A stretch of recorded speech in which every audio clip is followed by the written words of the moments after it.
La famille, j'espère que vous allez très bien et je suis très content de vous retrouver sur la chaîne pour cette nouvelle vidéo. Petite vidéo à l'improviste, on va revenir sur la première partie de saison du Real Madrid. On va faire le bilan. J'ai retenu plusieurs points positifs et plusieurs points négatifs concernant cette première partie de saison du Real Madrid. Donc n'hésitez pas à rester jusqu'à la fin de la vidéo et aussi lâcher ton meilleur commentaire. Restez jusqu'à la fin, comme j'ai dit bien, on est parti.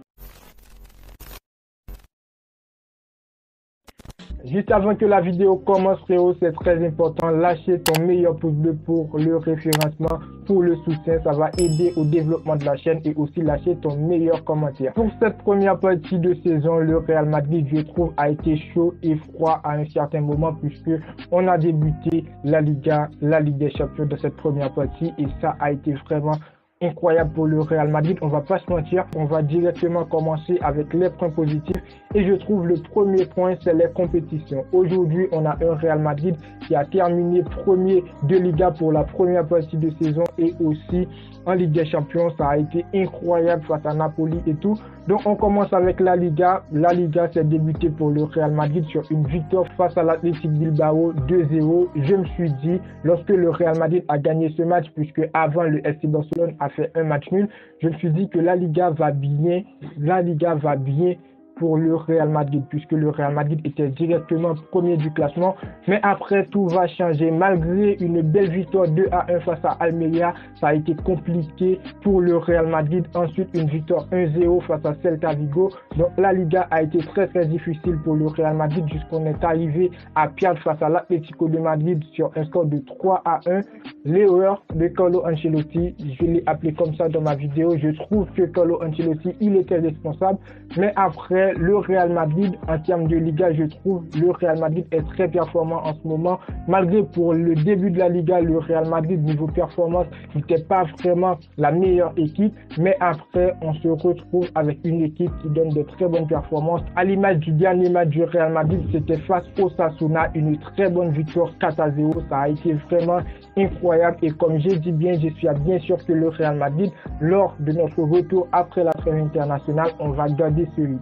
Après, niveau Ligue des Champions aussi, ça a été difficile face à Union Berlin pour le premier match. On a réussi à faire une victoire au Bernabéu 1-0 et la prestation n'était pas bonne. On va pas se mentir, mais la victoire c'était vraiment la plus importante. Et après une très bonne victoire face à Napoli 3-2, ça a été vraiment incroyable. Donc niveau Liga, je peux dire que c'est vraiment positif puisque actuellement le Real Madrid se retrouve premier de la Liga et ensuite premier du groupe de Ligue des Champions. Les statistiques, tout va bien au niveau de résultats. Malgré au niveau de performance, ça n'a pas été bon comme j'ai bien dit. Mais dans le dernier match, on peut noter qu'on a vu un Real Madrid qui a été vraiment incroyable, qui a honnêtement dominé cette équipe d'Osasuna. Donc, tant que les résultats vont bien, l'équipe pour moi va bien. Malgré les performances parfois, ça penche, c'est normal, c'est le football et tout. Et tous les matchs ne sont pas pareils. Chaque match vraiment a son intensité, chaque match vraiment a sa saveur. Donc voilà, le Real Madrid pour moi au niveau Ligue des Champions, on va pas se mentir, mais le Real Madrid actuellement ça va très bien. Ensuite, on va parler du mercato du Real Madrid. Sur le papier, ça m'a honnêtement décevoir les amis. Et je trouve que c'est un point positif. Malgré on n'a pas de numéro 9 comme on l'avait souhaité, on voulait Kylian Mbappé, on voulait Harry Kane. Aujourd'hui, on a des joueurs, le Real Madrid a fait des choix que je trouve très intéressants au niveau du secteur offensif. Rosselló aujourd'hui qui déçoit personne. Ensuite, on a trouvé Bellingham, les amis, Bellingham, le meilleur recrue de ce mercato d'été, je trouve, puisque aucune équipe n'a réussi à recruter un joueur qui après va donner les performances, les résultats de Jude Bellingham. Bellingham, pour cette première partie de saison, il nous a régalé. Le joueur déjà, c'est 10 matchs, 10 buts. Ça fait vraiment plaisir. Et après, je trouve pour cette première partie de saison, le Real Madrid, au niveau de mercato, ça montre déjà de très bonnes choses. Franck Garcia en latéral, malgré ces derniers temps, il n'était pas titulaire. J'espère bien sûr qu'il va retrouver son meilleur niveau, qu'il va continuer avec cet effectif du Real Madrid. On a des faiblesses bien sûr, mais pour ce mercato, le Real Madrid n'est pas allé chercher des grandes stars, des grands joueurs et tout, mais ça peut chuter durant la saison, oui, mais c'est pour vous dire que cette première partie de saison, au niveau du mercato, je trouve que le mercato du Real Madrid a été vraiment convaincant avec Rosselló qui est venu et actuellement il apporte que des bonnes choses à cet effectif du Real Madrid. Jude Bellingham, encore une fois, il fait des bonnes choses avec le Real Madrid. Brahim Diaz, malgré il n'a pas beaucoup de temps de jeu, mais Brahim Diaz, lorsqu'il rentre en jeu, il apporte quelque chose de plus pour ce Real Madrid.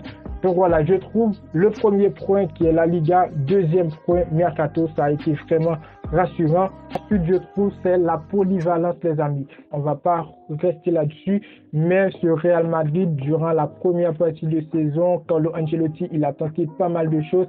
Malgré, il y a des points négatifs aussi dans ce qui a rapport avec polyvalence de cet effectif du Real Madrid. Mais le Real Madrid, pour cette première partie de saison, on a vu Camavinga apporter pas mal de choses en tant que latéral. Tchouaméni qui a fait son retour en tant que défenseur central et il a été vraiment incroyable accompagné de Rudiger. Donc voilà, c'est une chose que je trouve qu'on doit retenir de cette partie de saison aussi. La polyvalence de ce Real Madrid a été vraiment parfaite. Donc les amis, maintenant on va passer avec les parties négatives. Je trouve déjà c'est les blessures dans cet effectif du Real Madrid. Pour ce début de saison, on a pas mal de blessés, malgré il y a des joueurs qui sont de retour comme Vinicius Junior et ensuite Cavaral, il s'était blessé, mais actuellement on a Arda Güler et ça me fait vraiment grave mal pour le joueur parce qu'il est jeune. Ensuite les amis, Alaba qui est blessé, pas mal d'autres joueurs blessés.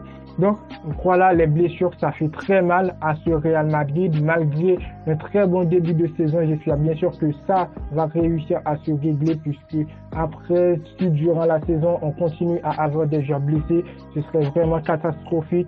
Et sur Real Madrid, je trouve, si on continue à avoir des blessés, on ne pourra pas aller chercher la Liga et la Ligue des Champions, comme j'ai dit bien. Ensuite, on va parler des choix de Carlo Ancelotti. Des choix de Carlo Ancelotti, parfois, je trouve que c'est un point négatif. On va prendre l'exemple comme face à l'Atlético de Madrid.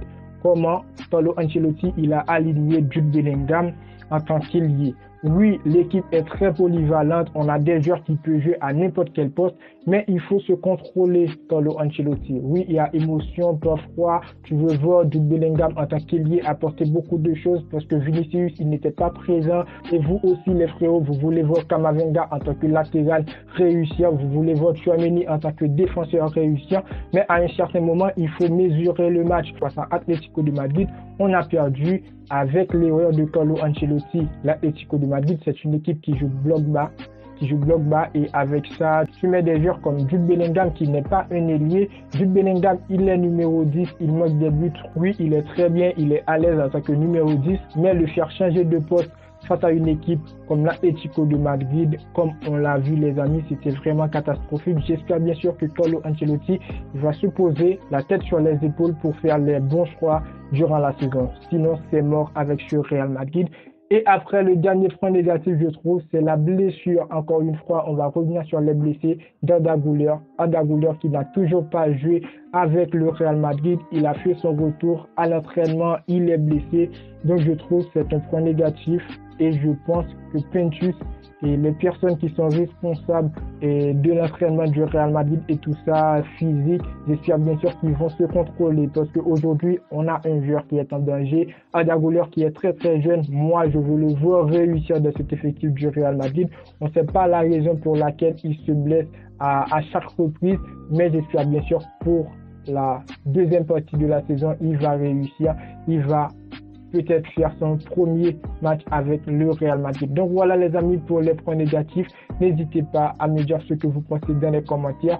Donc je conclue avec ça. Pour moi, le Real Madrid, vraiment pour ce début de saison, nous a régalé avec des matchs difficiles, avec des matchs faciles, mais le plus important, c'est les résultats. Aujourd'hui, on se retrouve dans la première place de Liga, dans la première place du groupe en Ligue des Champions. Et je vois bien ce Real Madrid, malgré un effectif qui n'est pas assez compétent, on va pas se mentir, mais je vois bien cette équipe avec l'envie des joueurs, avec la détermination, aller chercher Liga et Ligue des Champions. Donc ça, c'est pour une autre vidéo qui sera beaucoup plus explicable.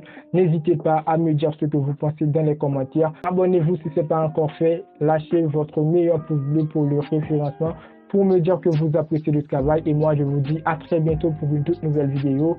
Ciao, ciao.